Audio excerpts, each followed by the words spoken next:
Good afternoon, everybody in Waimea. Hopefully this video finds you well. Everybody's doing good. Easter's just around the corner, and we just want to kind of make a comment about the empty tomb. The whole focus of Christianity, what sets it apart, makes it different from every other religion out there, is the idea of the empty tomb, is the resurrection. That Christ came back to life, and that he resurrected today. So just keep that thought in your head as you go through your week this week, and as you enter Easter, and hopefully as you work through some of those ideas with Lent, that you've grown closer to the Lord here this last couple of weeks.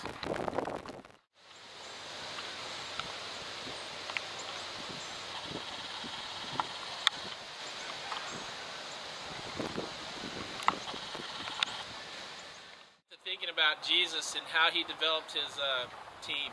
He started with some of the most unlikely people that were around town. He started with some guys that were just fishermen, just regular people. They formed his core group. They had probably similar ideas and similar ideals, and really, when he cast a vision, they had similar direction of where they wanted to go. And so when he started developing his core group, they started with people that were pretty much like him. Then he kind of added some people along the journey, if you realize. So he started with people like Peter and Andrew and John and James, but then he added some diversity to his group, if you think about it. He added a guy named Matthew, a tax collector, probably the most unlikely guy to add to the group that you could possibly think of, because he was despised by all the Jews because of his job description. He was a tax collector for the Romans, a traitor to his country, but yet he became a very integral and vital part of Jesus' team. And then not only did he add diversity, he added some fanaticism, when you think about it. He added a guy named Simon the Zealot, who was a fanatical, religious kind of guy. He wanted to see Israel brought back to the heyday of its political influence and power, and he wanted it to happen by overthrowing the Roman government. But he became a vital part of the core group as well. So as we kind of progress and we go forward on this idea of developing a core group and getting everybody in, it's going to take some people just like us. We're going to add some diversity, probably add some fanatics, and we're going to put together a team that God really wants to use to transform Waimea.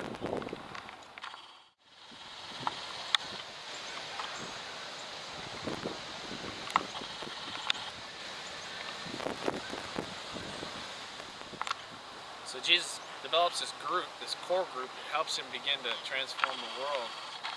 And the great leader that he was used all their gifts and talents, used all their diversity to help make the vision of what he had of a new world become a reality. Their job basically was to have faith. He instilled a lot of faith in them. He instilled faith in them to help them believe in themselves, that God was up to something new, that he was a guy that could be trusted. And in fact, he had so much faith that one of them, Peter, actually got out, walked on water, trusted him enough, at least for a moment, to get out and walk on the water. And so I think as we go forward, we have to remember that it's going to require some things of us, to have faith in one another, trust in one another, and really rely on the Holy Spirit God, that the vision that he's going to lay before us is something that we all, with one accord, have to strive for.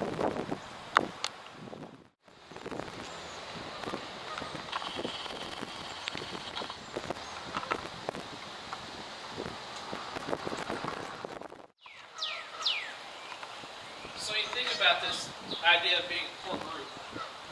What was it really that unified these guys? Because we have stories of their problems, and we have stories of their issues, all while they were with Jesus, but after his resurrection, they seem to get on the same page.